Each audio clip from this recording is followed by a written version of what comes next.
جو تقریب حضور سے صحابہ سے ثابت ہے ضرور کرو ضرور کرو ضرور کرو. ابو علیہ بالنواجذ، اپنے دانتوں سے پکڑ لو اس کو.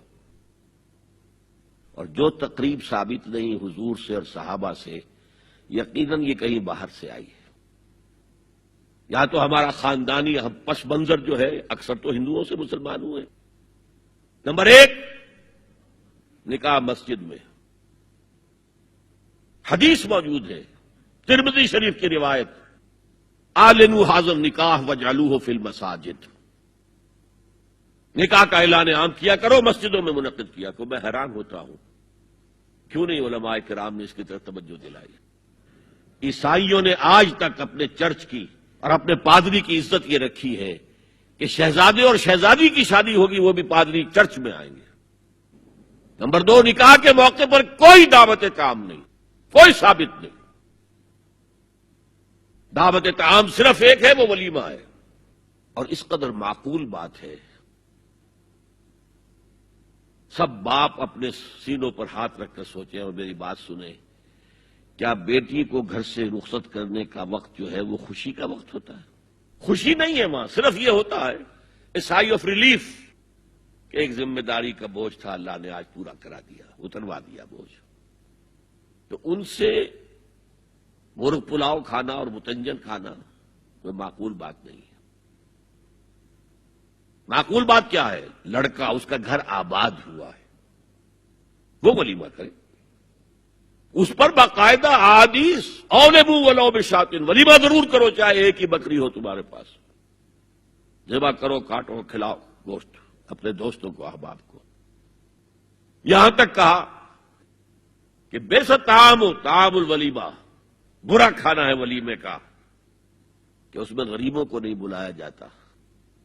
ظاہر بات ہے مسلی کھلانے کے لیے تو ولیمہ نہیں ہوتا، اپنے احباب کو، دوستوں کو بلایا جاتا ہے. پھر بھی میں تم سے کہتا ہوں کہ جسے ولیمے کے لیے بلایا جائے وہ اگر نہیں جائے گا تو اللہ اور اس کے رسول کے حکم کی نافرمانی کرے. تو جس رسول نے اتنی تفصیل سے حکم دیا ہو ایک دعوت کا، وہ دوسری دعوت میں بھی خیر ہوتا میں بیان کرتا. جب نکاح مسجد میں اور کوئی دعوت طعام نہیں تو بارات کا تصور خلاص. بارات کس بلا کا نام ہے؟ قرآن میں تو کوئی ذکر ہی نہیں، عربی میں یہ لفظ ہی نہیں. اجتماع طرفین مسجد میں ہوا، نکاح ہوا. لڑکی کو، حضرت فاطمہ کو رضی اللہ تعالی عنہا، کچھ خواتین جا کر چھوڑ آئی تھی اس حجرے میں جو ایک انصاری صحابی نے حضرت علی کو دیا تھا. ان کا تو کوئی گھر بھی نہیں تھا.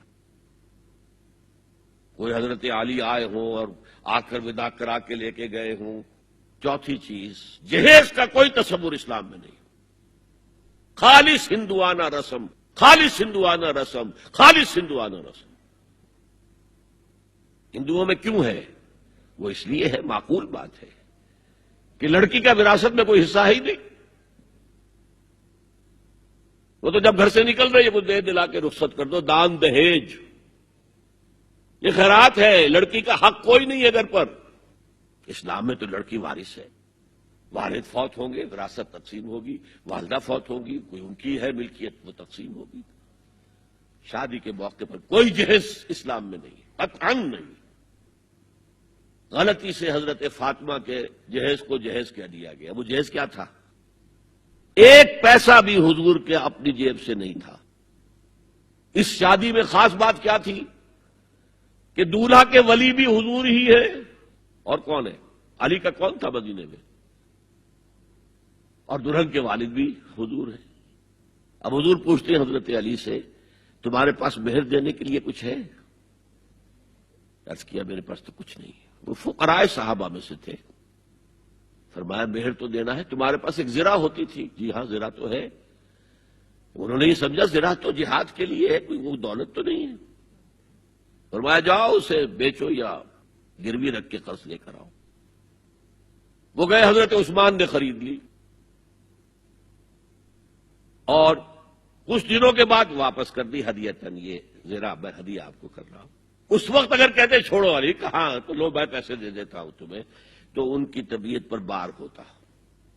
اس پیسے سے حضور نے کچھ پیسے گھر بھیجے اندر، دلہن کو ذرا تیار کر دو، اور کچھ پیسوں سے وہ ایک گدا جس میں کھجور کی کھال بھری ہوئی تھی اور 2 تکیے جس میں کھجور کی کھال بھری ہوئی تھی، ایک مشکیزہ کنویں سے پانی تو لانا ہی ہے نا، ایک چکی جو ہو یا گیہوں ہو پیسنا تو ہے نا، کوئی 1-2 برتن اور اللہ اللہ خیر صلی اللہ، یہ تھا جسے جہیز کہتے ہیں، جس میں ایک پیسہ بھی حضور کا شامل نہیں ہے۔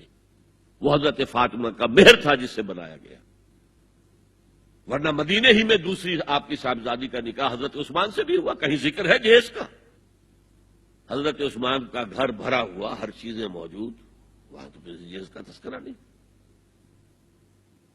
بہرحال یہ شادی کو آسان کرو، زنا کو مشکل بناؤ۔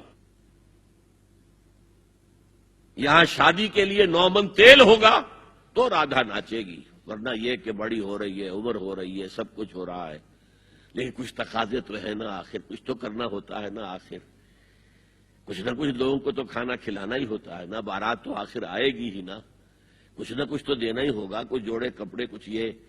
اسلام کا فلسفہ جو میں نے 4-5 باتیں آپ کو بتاؤں، فلسفہ یہ ہے کہ لڑکی کے باپ پر 1 پیسے کا بوجھ نہیں،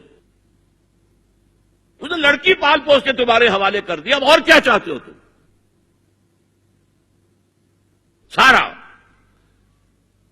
مرد آزماں مرد آفرین، مرد کو چیلنج دیا ہے، تم مرد ہو، مہر تم دو گے، اور سب سے بڑھ کر کیا ہو رہا ہے آج کل بھی ہوتا ہے، وہ ہمارے ایک کچھ کام ہوتے ہیں اسلامی، وہ بھی ہے، کچھ وہی ہندوانہ پس منظر۔ نکاح کی محفل میں چھوارے کون لے کے آتا ہے؟ لڑکے والے، اور پلاؤ کن سے کھاتے ہیں؟ بھائی جس کو تمہیں مرغ پلاؤ کھلا رہا ہے وہ چھوارے نہیں بانٹ سکتا تھا؟ یہ ہے اسلام اور غیر اسلام کا امتزاج۔ چھوارے لڑکے والے لے کر آئیں گے اور پھر دعوت اڑائیں گے لڑکی والوں کی طرف سے۔